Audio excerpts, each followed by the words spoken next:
SSC में जो हो रहा है वो बर्दाश्त के बाहर है। बहुत लोगों की जिंदगियां लगभग खत्म सी हो रही हैं। एग्जाम में 80% कट ऑफ का जाना यह दर्शाता है कि आपको पेपर लेना ही नहीं आता।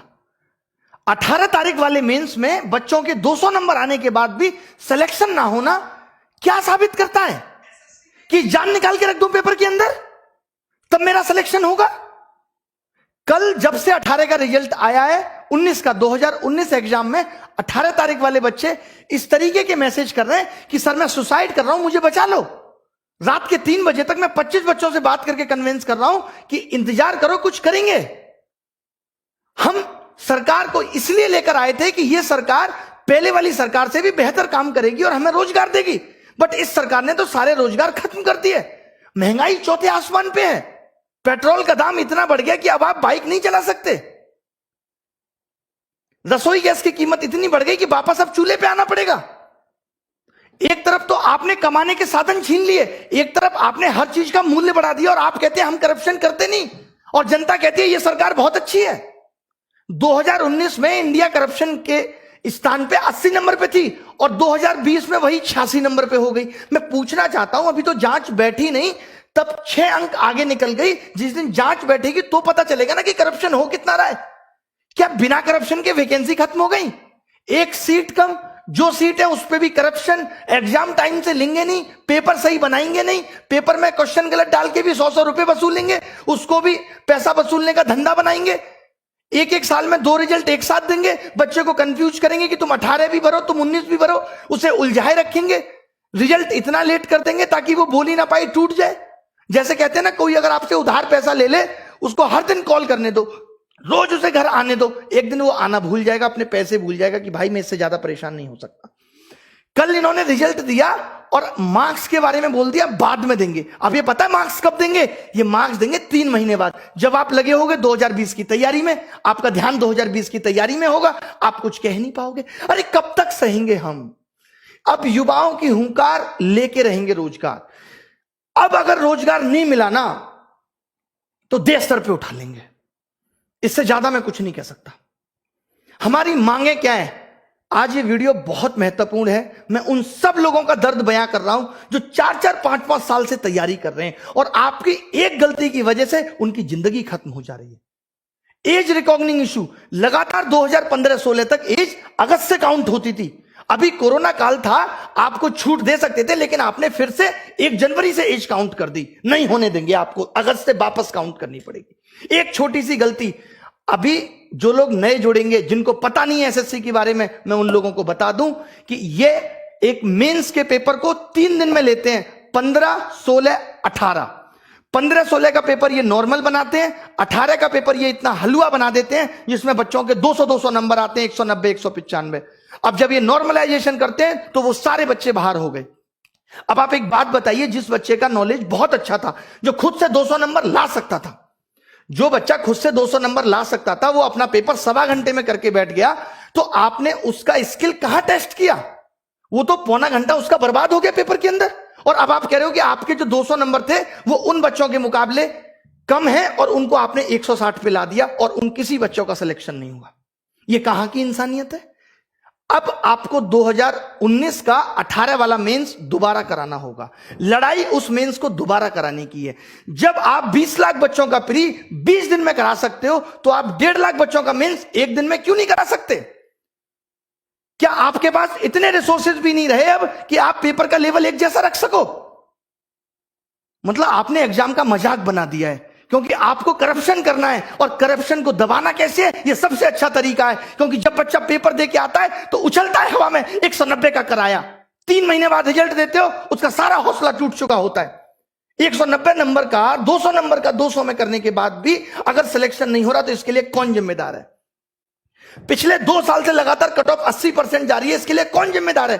कॉम्पिटिटिव एग्जाम में 80 नंबर कट ऑफ जाना कितना सही है? क्या आप पेपर का स्तर नहीं बढ़ा सकते जिससे आप उन बच्चों को भी सेलेक्ट कर पाए जिनके अंदर वास्तव में टैलेंट है? अगर एसएससी अपने एग्जाम में एबीसीडी देने लगे तो कैसे यह निर्धारित होगा कि कौन बच्चा जॉब के लायक है और कौन नहीं? अब सरकार से हिसाब मांगना पड़ेगा। अब हमें बहुत बड़े बड़े कदम उठाने पड़ेंगे। 2020 के लिए क्या कदम उठाने हैं? प्री क्वालिफाई करो अगर एक दिन में नहीं करा सकते तो। मेंस एक दिन में कराना होगा। 18 नवंबर वाला मेंस दोबारा होना चाहिए। एसएससी के अंदर वेटिंग लिस्ट होनी चाहिए। 80% कट ऑफ क्यों जा रही है? पेपर का स्टैंडर्ड बढ़ाओ। भले ही सिलेबस के अंदर होना चाहिए पेपर। जब इलेक्शन का रिजल्ट 7 दिन में आ सकता है और एसएससी का रिजल्ट अब तक नहीं आया 2018 का, हम 2021 में। 2018 का रिजल्ट आपने फाइनल नहीं किया और बच्चों को 2019 का चस्का दे रहे। लो चूटो, लॉलीपॉप है, चूसो भैया। बच्चे को ध्यान ही नहीं है कि उसने 18 भी दिया था, सो गया है वो बच्चा। मोदी जी कहते हैं मैं अभी देश के लिए ऐसा कर रहा हूं, आगे पता चलेगा। डिमोनेटाइजेशन हुआ, आगे पता चलेगा। जैसे एक बाप ये कहे अपने बेटे को रोटी भी ना दे और कहे कि बेटा मैं आगे आने वाली पीढ़ी के लिए कर रहा हूं, आगे आने वाली पीढ़ी के लिए प्रॉपर्टी खरीद रहा हूं। आगे आने वाली पीढ़ी तो जब आएगी जब ये बेटा जिंदा रहेगा। आगे आने वाले लोग तो तब आएंगे जब युवा जिंदा रहेगा, जब हम लोग जिंदा रहेंगे। किसके लिए कर रहे हैं मोदी जी? अब मैंने ये डिसाइड किया है कि 5 दिन के अंदर हम ये हैशटैग चलाएंगे, मोदी _रोजगार_2। 5 दिन के अंदर, यानी आज 25 तारीख को सुबह 11 बजे पहली चीज। और जितनी भी आप देखिए ये मीडिया जो है पारी हो रही है, ये दिखाती है। ये मीडिया श्वेता का ऑडियो वायरल हो गया, ये दिखाती है। ये मीडिया विनोद दिखाती है। ये मीडिया जोमेटो वाला सोनू दिखाती है। ये मीडिया तैमूर ने किस कलर का कच्चा पहना, ये दिखाती है। इस मीडिया को ये नहीं पता कि युवाओं का दर्द क्या है। अगर मीडिया ने ये टॉपिक नहीं दिखाया, ये अनफेयरनेस नहीं दिखाई, तो आप सबको मेरी कसम है कि सारे मीडिया चैनल्स की वीडियो को जाके रिपोर्ट करो। हम दिखाएंगे कि इनका आईटी सेल हमारी ताकत के सामने कितना तुच्छ है और हम क्या कर सकते हैं। मेरी सब युवाओं से गुजारिश है कि आप सब इनकी वीडियो को जाके डिसलाइक करिए, इनको मजबूर कर दीजिए लाइक डिसलाइक बटन को बंद करने के लिए। इतने कमेंट करिए, इतनी वीडियो इनकी रिपोर्ट करिए, मोदी जी की मन की बात को डिसलाइक करिए। और एक बात जो मैंने पहले भी कही थी, क्योंकि अब यह मुद्दा पूरे देश में फैलना चाहिए, लोगों को पता चलनी चाहिए कि हम किस तरीके से जूझ रहे हैं नौकरी के लिए, कितनी परेशानी हमारे जीवन में है। लोग कह देते हैं सरकार कह रही है ट्विटर ऐप भी बंद हो जाना चाहिए। वाह, कमाल की बात है। मतलब अब इस डेमोक्रेटिक देश में अपनी आवाज उठाना भी दुश्वार हो गया है। आप नहीं कह सकते, आप मर जाइए, आप सुसाइड कर लीजिए, आप जिंदा मत रहिए, बट आप अपनी आवाज नहीं उठा सकते। ये कुछ मुझे ऐसी बात याद आ रही है, जब मेरी गर्लफ्रेंड से कोई लड़का बात करता था तो मैं उसको नहीं समझा सकता, उस लड़के को जाके कहता था तू उससे बात मत कर। बहुत बढ़िया। अभी एनालिसिस होता था, अब एनालिसिस पे आईबी ने यह कह दिया कि अब एनालिसिस नहीं होना चाहिए, आप एनालिसिस रोक देंगे और जो बच्चा घर घर जाके बताएगा, इससे आपको पता है क्या होगा, अब एनालिसिस भी बिकने लगेगा दूसरी एप्स पे, कि लोग अब एनालिसिस खरीदेंगे, यूट्यूब पे नहीं आएगा और आपको पता नहीं चलेगा। आपको क्या करना चाहिए था कि हर पेपर का हम लेबल बदल देंगे, करो एनालिसिस, कितना करोगे।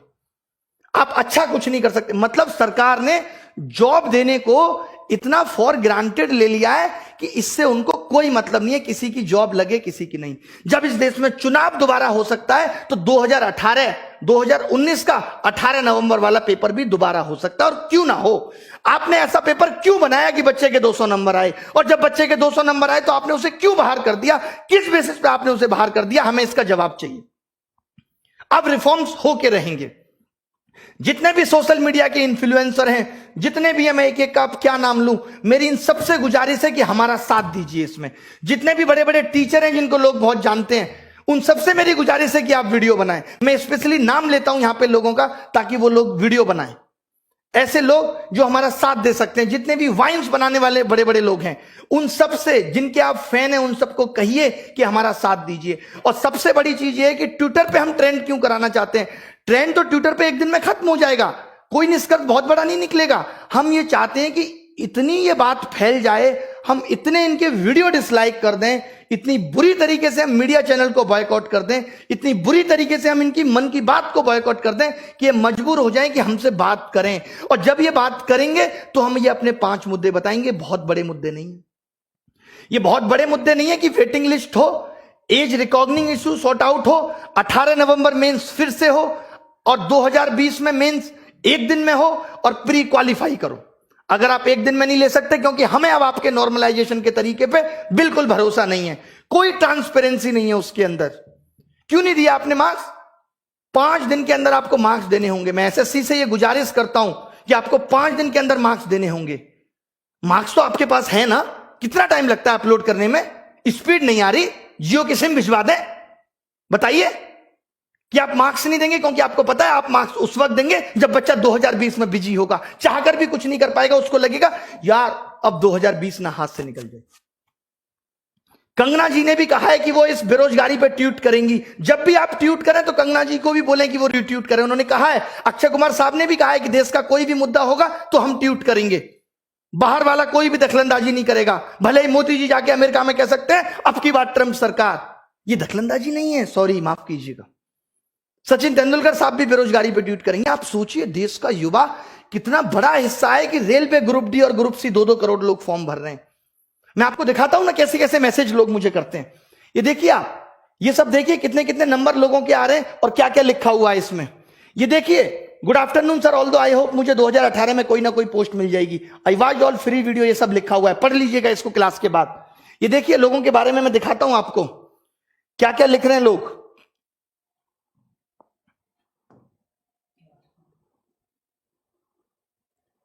ये सब आप पढ़ लीजिएगा। ये देखिए, मेरा 481 रॉ स्कोर, एससी कैटेगरी में सिलेक्शन नहीं हुआ। इसको देखिए, सर मैं सुसाइड की सोच रहा हूं, बचा सकते हो तो बचा लो। ये लोगों के मैसेज हैं। पगले हो क्या? तुरंत मैंने कॉल किया, उसको समझाया, सर कुछ तो करो, आपसे मेरी एक्सपेक्टेशन है।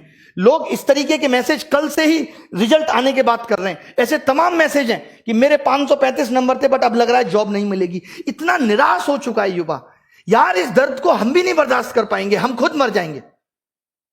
अब क्या लिखें? मैंने तो बोल दिया, अब कोचिंग में भी सारे टीचर हम टाइटल लगाएंगे कि न्यू बैच स्टार्ट इस तारीख से। नीचे लिखेंगे सिलेक्शन की कोई गारंटी नहीं। सिलेक्शन की गारंटी नहीं है, क्योंकि अगर 200 नंबर लाके भी सिलेक्शन नहीं हो सकता तो कुछ नहीं हो सकता। और ये सिर्फ एसएससी में नहीं है, रेलवे में भी वही हो रहा है, टालम टोल हो रही है। 4 महीने प्री चल रहा है। भाई कौन से देश में रह रहे हो? काय का डिजिटलाइजेशन है? कौन सी इंडिया डिजिटल हो गई कि 5 महीने में प्री का एग्जाम हो रहा है और उसके बाद 2 महीने मेंस चलेगा? ये सब गधा बनाने की चीजें हैं। लास्ट में हो जाएगा कि 5000 लोगों को ही नौकरी मिली। ये सबका मन बहलाया जा रहा है, इससे ज्यादा कुछ नहीं है। रेलवे में भी इससे ज्यादा कुछ नहीं है, बैंक में भी इससे ज्यादा कुछ नहीं है, सब जगह बेवकूफ बनाया जा रहा है, नथिंग एल्स। तो मेरी उन गुरुजनों से भी रिक्वेस्ट है जो रेलवे का पढ़ाते हैं, उनसे भी रिक्वेस्ट है जो बैंक का पढ़ाते हैं, कि कम से कम आप भी इस पे वीडियो बनाएं कि मोदी _रोजगार_2। मोदी को हमने जी भी नहीं लगाया, बहुत हुआ सम्मान, बहुत हुआ सम्मान। अब मांगे आपको समझ में आ गई होंगी। अगर आप अपना भला सोचते हो तो मेरी गुजारिश है कि इस वीडियो को मोदी जी तक पहुंचाओ। और अब बात तभी बनेगी जब सरकार बात करेगी। हमें सिर्फ बात चाहिए, इसके अलावा कुछ नहीं। हमें बात करके बताओ, इतनी ट्रांसपेरेंसी बताओ। कॉन्ट्रैक्ट बेस्ड जॉब खत्म होनी चाहिए। जो आपने 10-10 हजार पे लड़के रख रखे हैं, आपको मालूम है जो 10 हजार पे भी सरकार लड़का रखती है 12 हजार पे, उसमें 12 हजार ठेकेदार भी कमीशन खाता है और ऊपर तक कमीशन जाता है। यानी वो एक लड़का भी सरकार को 35 हजार में पड़ता है, जो अपनी कोई रेस्पॉन्सिबिलिटी नहीं निभाता। और जो बंदा यहां से पढ़ के पहुंचेगा, जिसको नॉलेज है, उसको सरकार नहीं रखेगी। हम कह रहे हैं उसको 35 हजार दे दो। आप उसको 35 दे दो, वो खुश है। 4-4 साल से बच्चे तैयारी कर रहे हैं, 5-5 साल से बच्चे तैयारी कर रहे हैं। माँ बाप भी कब तक इंतजार करे? कुछ तो रहम करो साहब, कुछ तो रहम करो उन बच्चों पे। मैं तो बहुत हिम्मत समझता हूं बच्चों की। निकल लिए होते हम तो, कहीं रेडी लगा रहे होते, रिक्शा चला रहे होते, अगर हमारी स्थिति ये होती तो। कैसे आप बर्दाश्त कर रहे हो? कैसे उस घुटन में जी रहे हो? कितना मजबूर करोगे भाई? कहते हैं ना मोदी जी, एक बात ध्यान से समझना, किसी को उतना ही जलाओ कि वो आग आपको ना जला दे। जब एक रबड़ को खींचते हैं ना तो थोड़ी देर दर्द होता है, फिर वो टूट जाती है, वो तार अलग हो जाता है। इतना मत झुकाओ किसी को कि वो आपको ही जला दे। सब सेलिब्रिटी ट्वीट करेंगे, सबको ट्वीट करो यार। ये सोशल मीडिया बहुत बड़ी ताकत है। आज मीडिया देश की मर चुकी है। आज सोशल मीडिया क्लियर करती है हर बात को। हम जैसे लोग आके बोलते हैं कि ये हो रहा है। आपने देखा कल से किसी मीडिया वाले ने बोला कि 200 नंबर वाले का भी सिलेक्शन नहीं हो रहा। ये तो बड़ी न्यूज थी। 190 नंबर वाले का भी सिलेक्शन नहीं हो रहा, वो भी पेपर मैंने भी क्या किया है, पेपर मंगवाया बच्चों से, देखा हाँ 200 आ रहे, फिर भी नहीं हो रहा। फिर कब होगा भाई? मीडिया को भी ये बातें अब दिखानी पड़ेंगी, हर हाल में दिखानी पड़ेंगी। आपसे मेरी गुजारिश है, मैं रो के दिखाऊं आपको कैसे करूं कि सोशल मीडिया को बायकॉट करो, इनकी सारी वीडियो डिसलाइक करो। 5 दिन लग जाते हैं ना इसमें, कुछ तो सुधार देंगे आगे आने वाले लोगों के लिए, कुछ तो भला कर जाएंगे, हमारा भी नाम लोग लेंगे कि हाँ भाई उन्होंने कुछ भला कर दिया था। नहीं तो जिस हिसाब से तानाशाही हो रही है सब, ये नौकरियां अभी तो 8 से 6,000 हुई हैं, 6 से कल को 4 हो जाएंगी, 4 से 5 हो जाएंगी, फिर 300-400 रह जाएंगे। नेताजी के ही भतीजे भांजे ले लेंगे सारी नौकरी, हम प्रसाद चाटेंगे कसा सत्यनारायण भगवान का, इससे ज्यादा कुछ नहीं बचेगा। मेरी गुजारिश है इस वीडियो की सारी बातों को सुन के, सारे मुद्दों को सुन के इसे सपोर्ट करें, ये सिर्फ आपकी भलाई के लिए। सारे टीचर एसएससी के, रेलवे के, जितने भी बड़े बड़े चैनल हैं, चाहे वो WiFi study, Exampur, Gagan Pratap maths, Rakesh Yadav reader publication, जितने भी लोग हैं, और मैं किस किस का नाम लूं, जो लोग वाइन्स बनाते हैं, बड़े बड़े चैनल, आशीष चंचलानी, सब लोग एक एक ट्वीट हमारे लिए भी करें, रिक्वेस्ट है। सारी सेलिब्रिटियों से भी रिक्वेस्ट है कि इस बेरोजगारी मुद्दे पे एक बार तो कहो सरकार को। कुछ भी नहीं चाह रहे हम, बस इतना चाह रहे हैं कि थोड़ा सा तो एग्जाम फेयर कर दो। बहुत बड़ी बड़ी डिमांड हमारी नहीं है कि कोई रूल आपने बना दिया उसे वापस ले लो, हम आपके बनाए हुए रूलों में कोई दखलंदाजी नहीं चाहते। हम कहते हैं कि कुछ कमियां हैं वो हमारी भी सुधार दो। क्या गुनाह किया है इस देश के युवा ने? मोदी जी तो कहते थे कि इस देश का युवा ही ताकत है, कैसे भूल गए वो उस ताकत को? क्यों नहीं याद रही वो ताकत उन्हें? उन्होंने भी तो स्ट्रगल किया है, वो खुद बताते हैं। क्या उन्हें जरा भी तरस नहीं आता हमारा कि बच्चा कैसे बिखर रहा है, इतना टूट चुका है? जरा भी परवाह नहीं है? क्या ये बात उन तक नहीं पहुंचती होगी? क्या उनको नहीं पता कि देश में आंदोलन, बच्चे ऑनलाइन प्रोटेस्ट करते हैं रोजगार को लेके, क्या वो 2 शब्द नहीं बोल सकते? बताइए आप मुझे।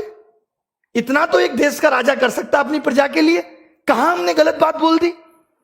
अगर हम ये कह रहे हैं कि जो कमियां हैं उनको सुधार दो, आपकी एक छोटी सी गलती से कितने बच्चों का भविष्य बर्बाद हो रहा है? बंद कर दो।